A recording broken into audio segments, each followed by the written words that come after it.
It's a distinct honor for me to present our speaker for tonight. So before I announce who it is, and I think you know that by now, let me give you kind of his background, his biography, okay? First off, he's currently Director of Supply Chain Management, and he's with StarTrack Information Technologies.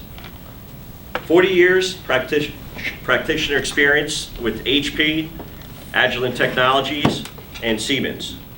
He's written a book, as you probably have heard, Supply Chain Architecture, and he also contributed to another book, Supply Chain Networks and Business Process Orientation. He's an adjunct professor. He's got a lot going on. I'm surprised he's here tonight. But anyhow, we'll get to that. He has a lifetime CFPIM, CSCP certifications. As far as APICS related, we talked about some of it. Here's some additional information. ENR Foundation President, past VP of Education, VPs, again, West Jersey Chapter President, and currently 30-year member of West Jersey Chapter. Real encouraging. So he graduated Lehigh University, and he has a BSEE and obviously engineering degrees, both undergrad as well as graduate. So without any further ado, tonight's speaker is Bill Walker.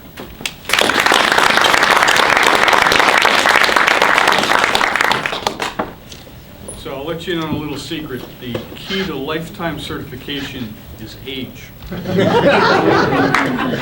no points involved at all. Great. Well, it's a real pleasure to be here tonight and to see so many of my closest friends. I've been kidding a few of you that clearly you did not read the brochure when you came tonight. If you'd seen who was talking, you probably would have stayed home.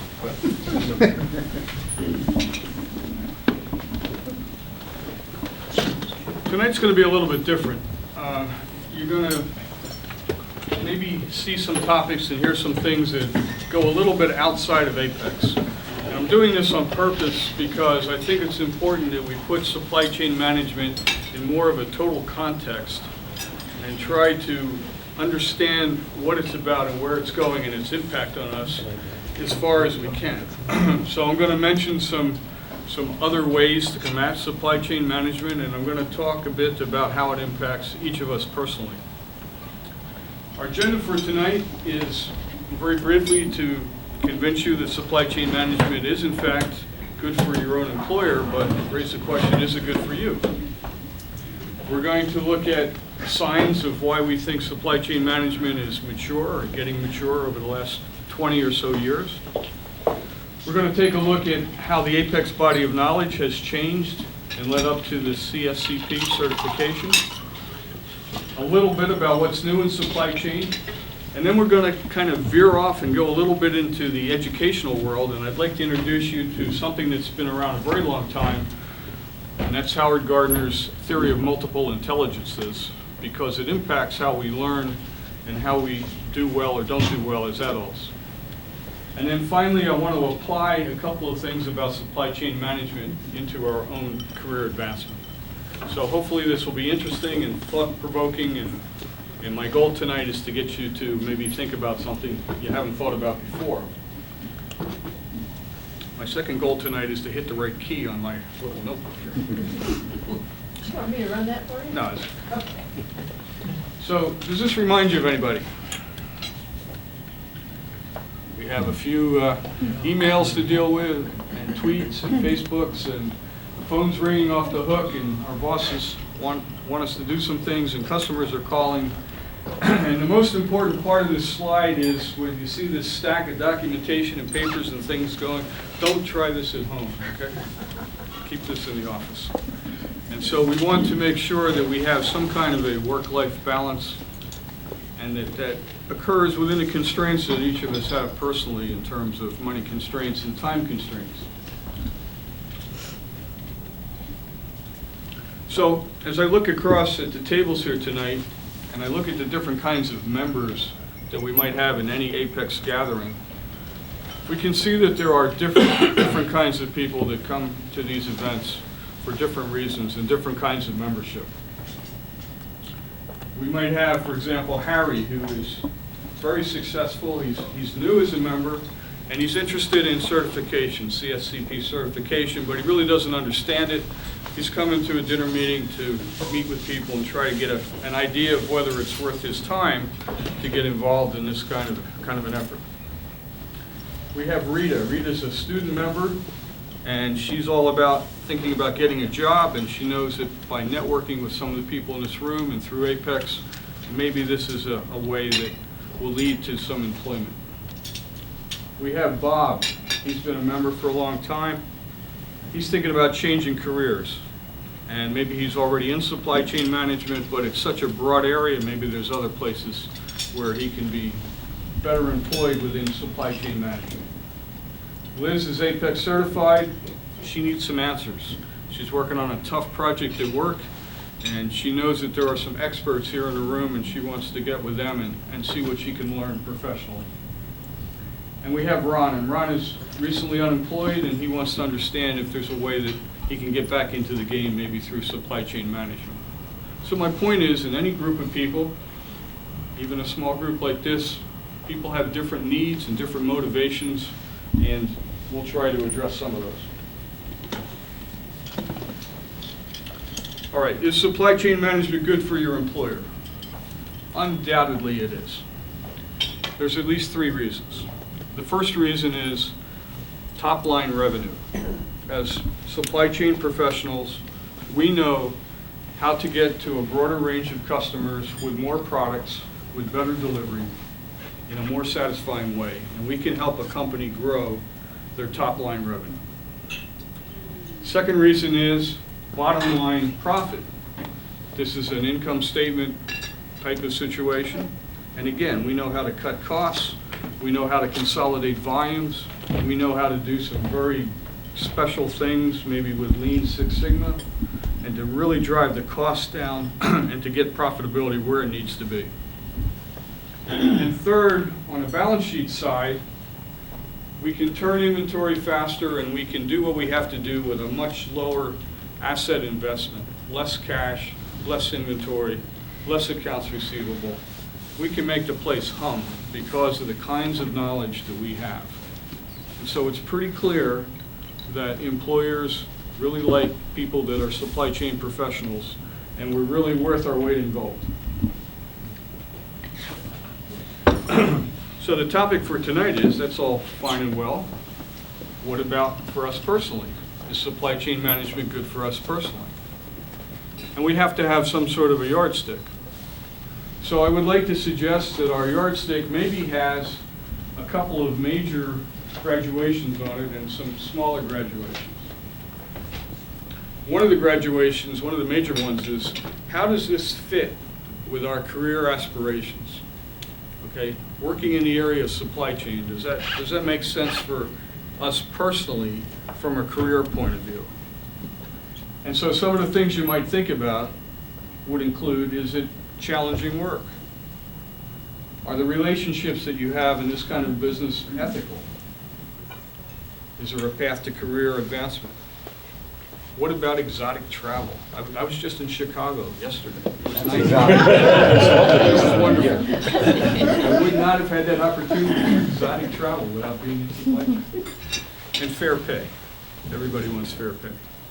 But there's another side to this equation, and the other side to the equation has to do with, well, how does it fit in terms of a personal situation? Okay? Do you get health insurance? Do you have flexible hours? Is the stress in commuting low enough that you don't kill somebody? Do you have the opportunity for a healthy work-life balance?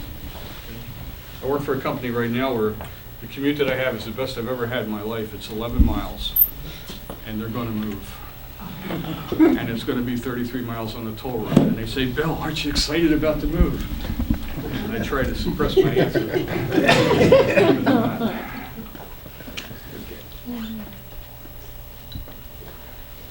So in the 20 years or so that supply chain has really been around, what are some signs that we know that it's really maturing as a professional area?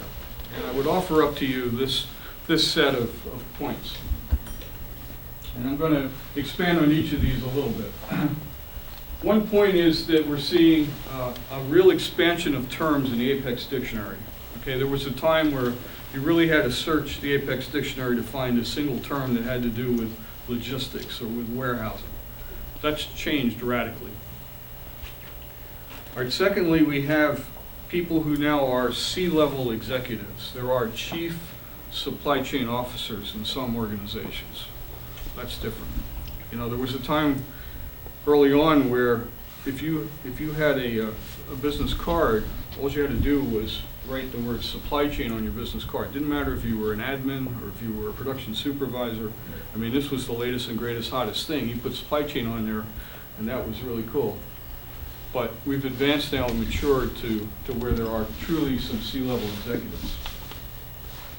The industry has adopted the SCORE model, which I'll talk about in a minute, as a way to standardize. And the reason for standardizing is it has now provided a basis for benchmarking, so that you can take and look at operations across different industries and see who's best in class and get some real good ideas about how to improve your operation. If we look outside of APICS, there are many specialized professional groups that focus on different areas of supply chain management, and I'll talk about that a little bit. We have now degrees in supply chain offered at major universities. We have at least 2 students here, maybe more, from Rutgers, who are going for degrees in supply chain. That's different and new. And we're starting to see a hiring preference for CSCP when you go and you get a job. So these are all signs that supply chain management is indeed a field that is maturing and is very important. Let's talk about the APICS dictionary for a minute. This is the APICS dictionary's definition of supply chain management. And this is little known, but I'm very pleased to say, actually very humbled to say, that this is my own personal definition, that after working for almost 4 years with APICS, I convinced people to put it in the dictionary. And it's held up very well over time. It's been in since 2002. So I convinced APICS, this was back in the days when I was president of the ENR Foundation, I convinced APICS to consider this, and it was vetted and so forth, but that the supply chain was global in the sense that it went outside of the 4 walls of your company, and also global in the sense that it was international. That we were talking about not only products, but also services, that many companies are competitive because of the set of services they wrap around their products. That taking from the Supply Chain Council, it would go from the customer's customer to the supplier's supplier, from raw materials to the end customer, and the 3 flows, information, material, and cash, should be engineered and not just happen. Okay? And so this is held up pretty well.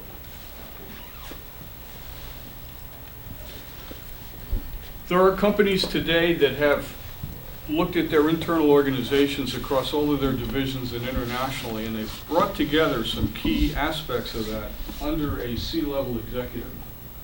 And so they've brought together purchasing and logistics and operations and information technology and regulatory compliance.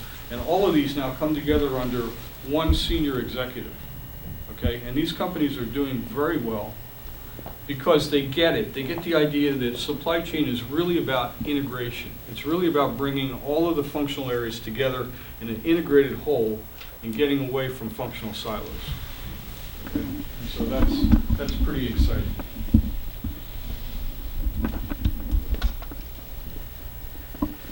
Now, a number of years ago, an organization was started called the Supply Chain Council. And this is an organization that you cannot be a member of this as an individual, but your company can be a member. And in the beginning, I'm not sure how many there are today, but in the beginning, some 600 companies from many different industries came together and joined and became members of this SCORE, of this Supply Chain Council. And over a period of several years, they worked together and they developed what's called the SCORE model, the Supply Chain Operational Reference Model.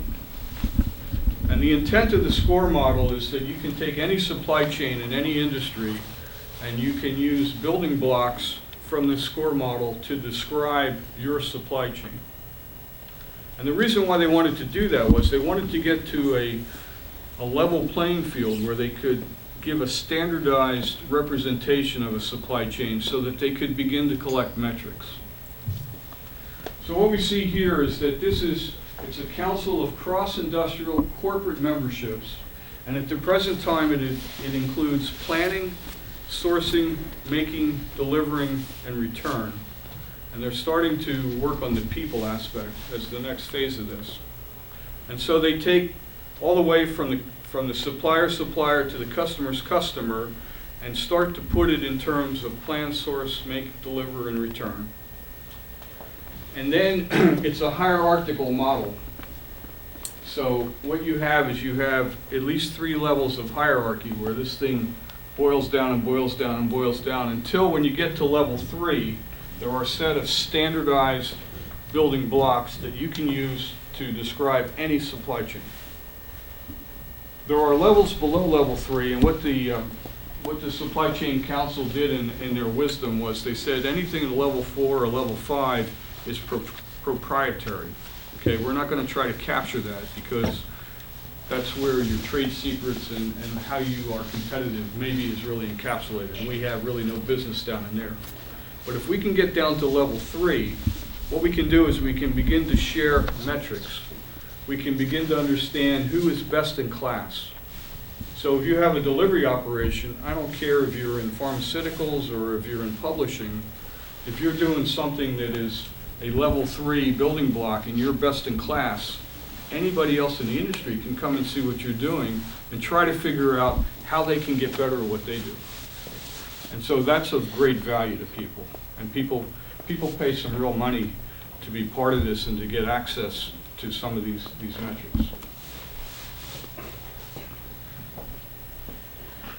The next thing we want to look at is that over time there's been a number of professional groups that have started up that are really subsets of supply chain, and they bring to the table considerable knowledge and wisdom and their own body of knowledge about pieces of the supply chain. So we have, for example, the SCMP, which used to be the Council of Logistics Management. Some of us are members of that. And this organization started as a logistics organization, has broadened to a much broader, much more encompassing supply chain organization, and typically has people as members who are at high levels, directors, vice presidents, etc. So it's a little bit higher level than APICS, very much focused on supply chain. You have ISM, which used to be the Purchasing Managers Association, and then used to be NAPM, and now is ISM. These are folks who are focused on the specialty of sourcing and purchasing and really know how to do that. They have their own research area. They publish a lot of great papers that are of incredible value for those of us in the supply chain, and they're good to know.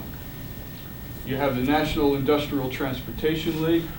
I don't know a lot about them, but obviously they're involved in transportation. You have the Transportation Research Board, another organization that's looking at how transportation will change and become more competitive and how we can do things better and less expensive and so forth. There's an organization called VIX, and VIX is the organization that defined and implemented the collaborative planning, forecasting, and replenishment, which is the way that fast-moving consumer products replenish their shelves. So different kinds of department stores and groceries and so forth use this CPFR as a planning methodology to be able to replenish tens of thousands of stock keeping units. It's very, very good methodology. And finally, WERC, which is the Warehousing Education and Research Council. This is a small group that has taken a very deep dive into the design and the operation of warehouses. A special area of supply chain, but extremely important. And so my point is, you have access through websites and networking and so forth to a broad range of research and practical application and knowledge that can help you in what you do in your supply chain area. If you look at universities, there's a report that comes out about once a year. It's published by the Supply Chain Management Review magazine. It's a special executive education supplement. This one is almost a year old now, from 2012. And at that time, they listed 29 universities, one of them being Rutgers. And what you can see up here is that of these 29 universities, some of them offer undergraduate degrees in supply chain, some of them offer certificate programs, many of them have executive programs, and some do master's level. And so you can see of the 29, 10 had undergraduate, 9 had certificate, 14 had executive, and 11 had graduate. And you can see that there are some areas of specialization. For example, there are some universities that are combining and doing like a minor in Lean Six Sigma or in purchasing. There's some people that give coursework strictly in logistics. And there's one organization that is focused on import-export and all of the nuances and all of the special knowledge that you need to know to become a customs broker and that kind of thing. Again, a whole area of knowledge and expertise that we can tap into.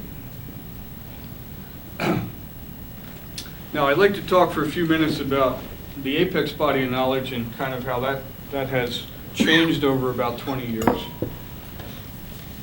In the very beginning with APICS was really focused on operations and inventory at a entry level to professional level.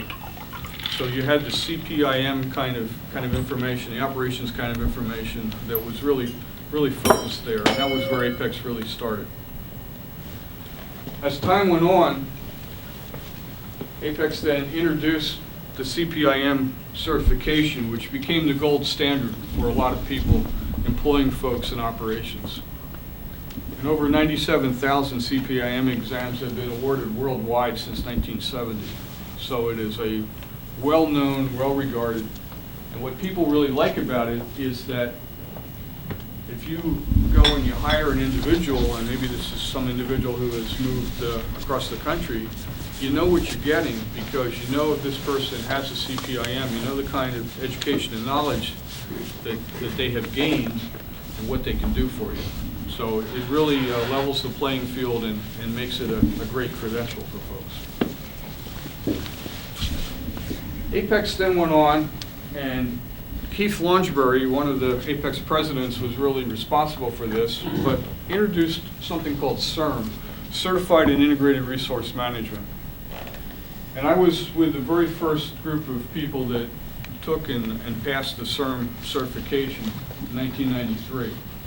And the intent of CIRM was that it was to be cross-functional. It was to get outside of the operations silo.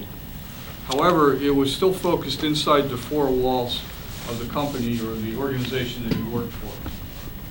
And so what it did for us was it started to take the APICS body of knowledge and to expand it and make it something that was much more cross-functional and to also raise it up a bit from mid-level up into the beginning of the executive level. And a number of us took that, and that education was exceptional. However, it really didn't work out all that well for APICS in terms of being a revenue generator, and so it was later discontinued. And in its place, APICS then came up with CSCP, Certified as a Supply Chain Professional, and over 12,000 people now have been certified in this regard. And what that did was, again, that kept it at a somewhat higher level of professional and senior level, but it flipped it over to be outside of the four walls, to encompass now other companies and relationships you have with your suppliers and your delivery channels and so forth. And it also then caused CPIM to be reformatted a little bit. And CPIM has, over the years, broadened a bit to include a little bit more of other functional areas within your own organization. So this is kind of the way that APICS has matured over time. I think what you can say is that the APICS body of knowledge has gone through some transitions. It started out in the area of being a functional perspective. It then went into an intra-company perspective, meaning looking inside yourself. Then into an inter-company perspective, meaning looking at the relationships outside of yourself. And finally, today, I would say that the APICS body of knowledge has taken on truly a network perspective. which is very important in terms of supply chain management. So the kinds of things you see with customer relationship management, with supplier relationship management, those kinds of things, those are more network oriented. All right, so what's new?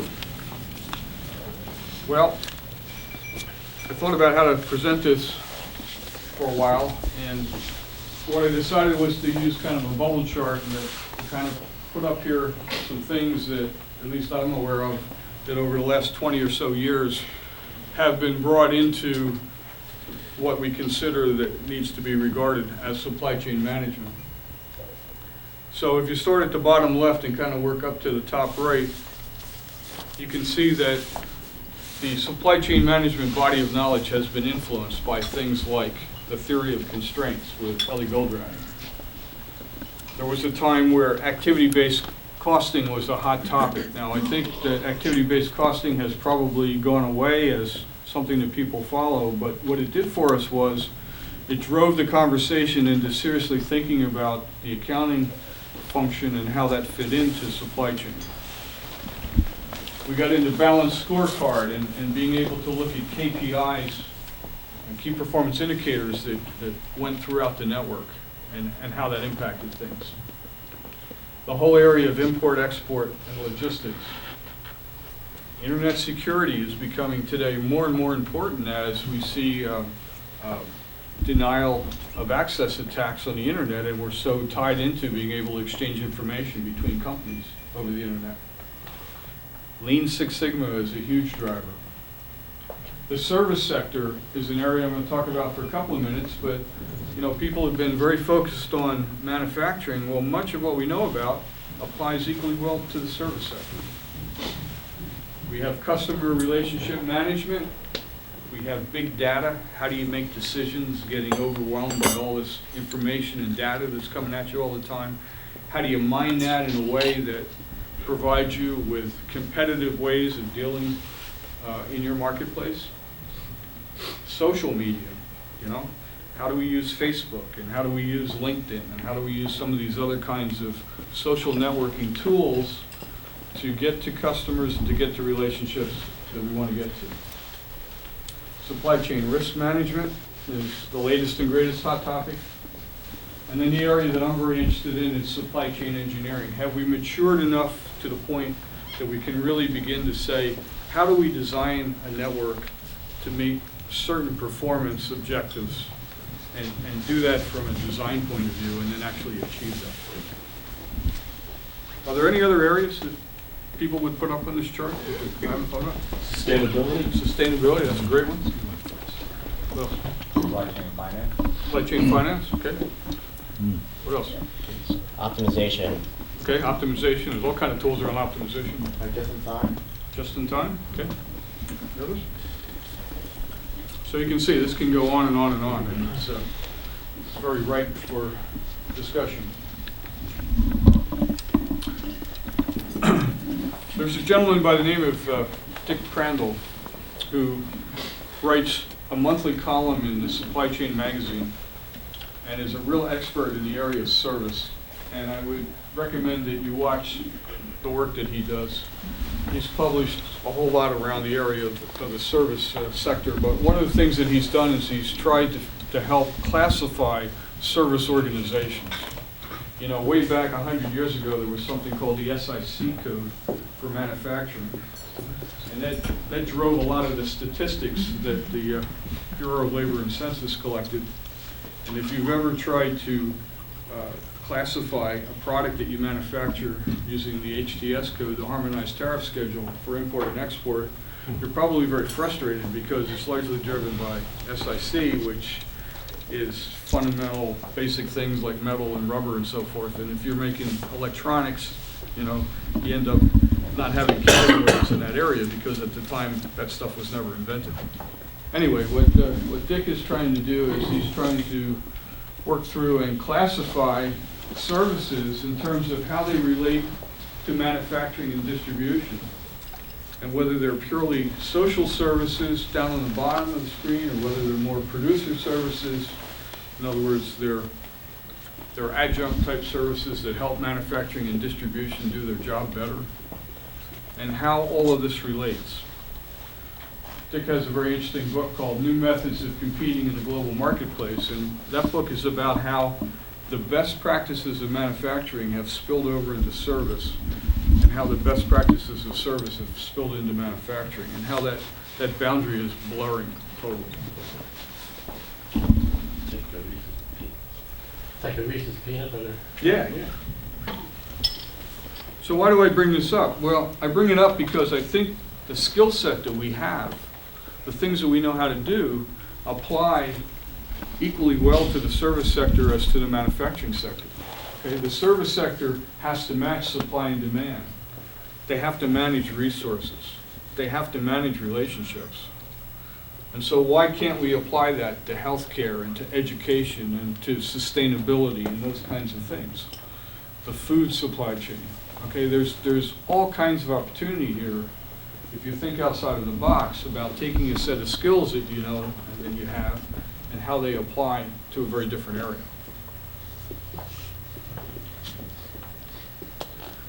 Another up-and-coming area is supply chain risk management, and I would draw your attention to Greg Schlegel, who is a past APICS president and has been literally traveling the world and giving lectures and so forth on supply chain risk management from the point of view of doing it in a probabilistic way. In other words, saying that there is a range of probabilities that certain things are going to happen, and how do we deal with that? And so the much more traditional way is to identify and assess and then mitigate and manage. Greg is trying to come at it differently. Greg is trying to come at it a little bit like the weather forecasting, where you have different models, and the models either converge or diverge, and then being able to take that information and to plan some contingencies and to trigger the execution of those contingencies.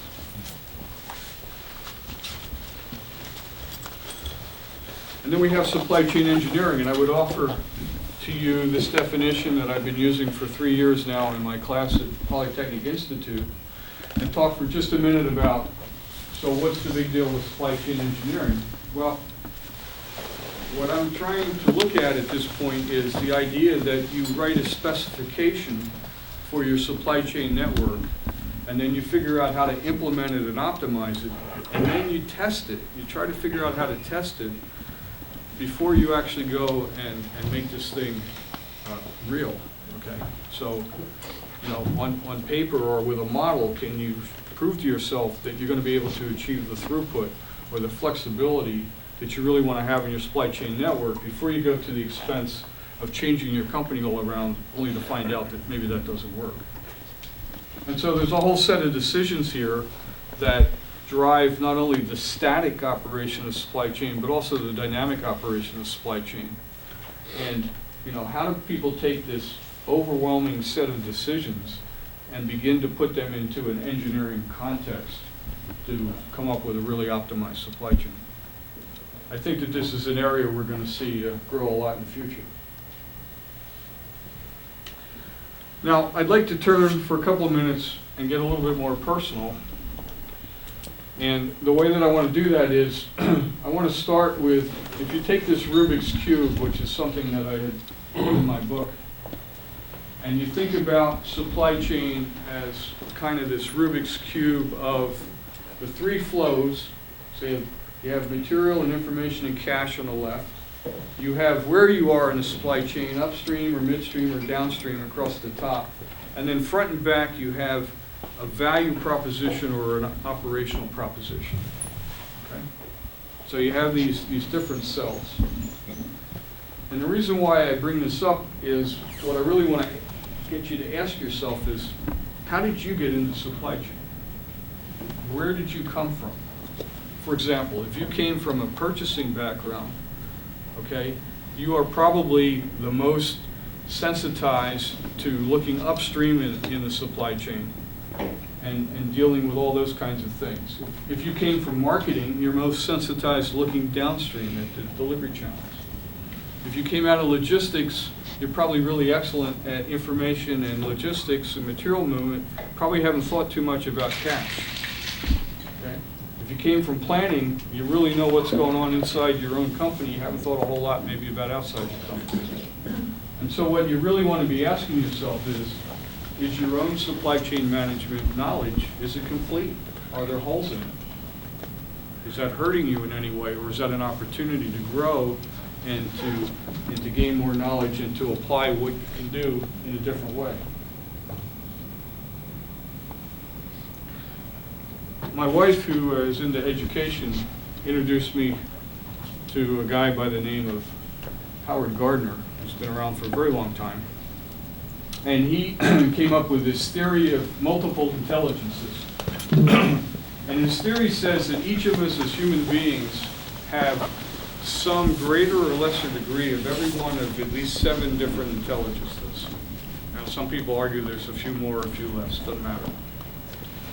And the idea being that everybody is a unique set of these things. The intelligences include linguistics, which has to do with your ability to deal with language and text, reading and writing. Logical and mathematical, that has to do with your ability to problem solve and to do math. We have spatial. This would have to do with being able to read a map or to make some sort of a graphical presentation, maybe the use of color. Bodily kinesthetic, that has to do with how easily you move. Are you an athlete? Are you a dancer? Are you like me, where you wouldn't go in that direction in any regard? Musical, can you hum a tune? Can you play a musical instrument? Interpersonal, meaning how do you do in relationships with other people? And intrapersonal, meaning how introspective are you? How deeply do you think about who you are and what you do? And the reason why I bring this up and the reason why this is so important is that as an adult or as a child, doesn't matter, when you're trying to learn something, when you're trying to apply something, the more of these intelligences that appeal to you, the higher the probability that you're going to get something out of it. So for example, when I wrote my book, I tried to deal with 5 of the 7 intelligences. I wasn't able to do anything with musical or body kinetics. But, I tried to put in text and problems and diagrams. And I wrote some stories, and the stories had to do about relationships and what people were thinking, this whole 9 yards. With the idea being that if you apply to a greater or lesser degree to these different ways of learning, you're probably going to retain more and get something more out of it. Well, the same is true with APICS products and services. If APICS appeals to a broader need, the chances are you're going to value the organization better and for a longer time. So here's an idea. If you were to take on the left-hand side the set of skills that you think make up supply chain management, such as forecasting and contracts and inventory management, project management, et cetera, and then relate to those which 1 or 2 of the intelligences do you really need to be good at that skill, okay? If you're in contracts, you need to be able to do a lot with language.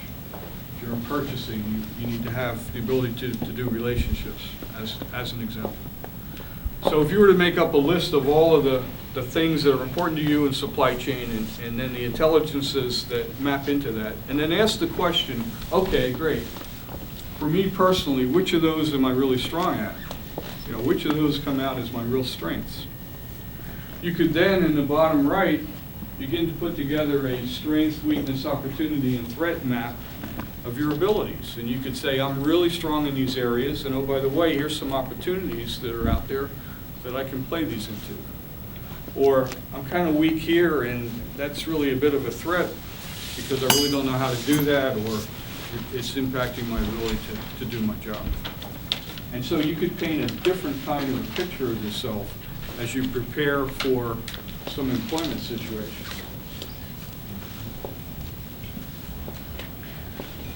Now, I'm going to take a risk here, and I'm going to spend a couple of slides and kind of come at something in a very different way than maybe what you've seen in an APICS meeting. That's all right. Let's suppose we build a 2x2 matrix, a career application of supply chain management. And the axes are hate my job, I love my job.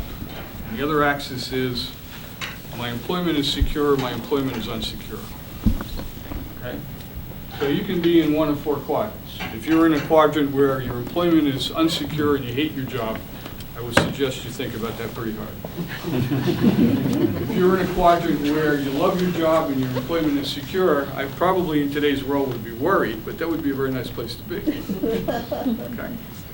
And what I would suggest to you is we can take some tools from supply chain management, specifically the network relationship management tool and the network risk management tool, and think about how that applies to where you are and where you want to be in this job matrix, in this career matrix. So I think that I love my job, I hate my job has a direct relationship with relationship management. And I think employment insecurity, employment security has a direct relationship with supply chain risk management. Okay. So, do you feel dissatisfied in your job? Well, let's think about what are some of the items that might be satisfiers. And I want to put this in the context of supply chain customer relationship management. So with satisfiers, I might have things like cross-functional relationships, collaborative relationships, mentoring relationships, work content, work hours, pay, commuting distance, commuting time, required travel, et cetera, et cetera. And then we could build a little table and we could say, well, what are some things that we know about these relationships? And then importantly, we could build a table and say, which of these are in our control and which of these are out of our control? Because if they're out of our control, there's no sense in worrying about them. They will cause high anxiety, but there's nothing we can really do about it. But the ones that are in our control, or the ones that are maybes, perhaps there are some things that we can apply some of what we know how to do to improve that situation. Okay? So here's another application of supply chain management. You know, this leads to the idea of being able to take all the things that we've learned in certification from APICS and applying them through lifelong learning to really endless possibilities of where we might go. And then on the other axis, do you feel insecure in your job? Why might that be? Well, some of the reasons why: professional competency. You know, if you know that you're not competent, that could cause you to be insecure. Work ethic. Maybe the company's revenue is down or the expenses are up. Maybe the company has excessive debt. Maybe the company has excessive inventory. Maybe, I can't imagine this, but maybe there's politics in the company. Maybe the company's reorganizing or relocating or being sold. So again, you could say, which of these are in my control and which of these are out of my control? And then you could apply some things about risk management, being what's the probability of occurrence? And based on the probability of occurrence, can I think of a contingency plan? Is this a 100-year storm? Is this a black swan? You know, what's the situation here? Or is this something that's really very likely to happen? And I better be thinking about this. One of the things that I've found professionally is in the areas where I've been able to take things that I've learned at work over a very long period of time and applied them to my personal life, it's usually been to my advantage. And I would just suggest that you think that there are tools here that you can apply kind of outside the box. So here you want to be leveraging your APICS connection. There are so many things that APICS and the APICS chapter can do for you. Networking, okay, professional development meetings, certification review classes, webinars, in-house education. There's so many different ways that we have probably all become better and gained so much from the relationships we have with all the various people in this room, that over the years has been so helpful to all of us. And so we want to continue that and encourage that. So we take all these pieces, we close the loop. We started tonight with, you know, don't try this at home, being overwhelmed with all the stuff, thinking about where we wanted to go and what we wanted to do, positioning all the APICS education and all the opportunities outside of APICS. And then thinking about, does this apply just to manufacturing or both manufacturing and service? And can we, for our own selves personally, align all of this stuff in a way that makes sense for us? Or are we really out of whack and misaligned? And then feeding it back and making sure that things really are going in the direction that we want them to go. So finally, in a good supply chain context, you want to ask the question, is supply and demand being matched? The demand coming from corporate organizations, the business needs, the supply coming from membership and certified membership, assessment of knowledge, your ability to communicate and demonstrate your knowledge. Do these come together in a way that works for the company and works for you? And that's it.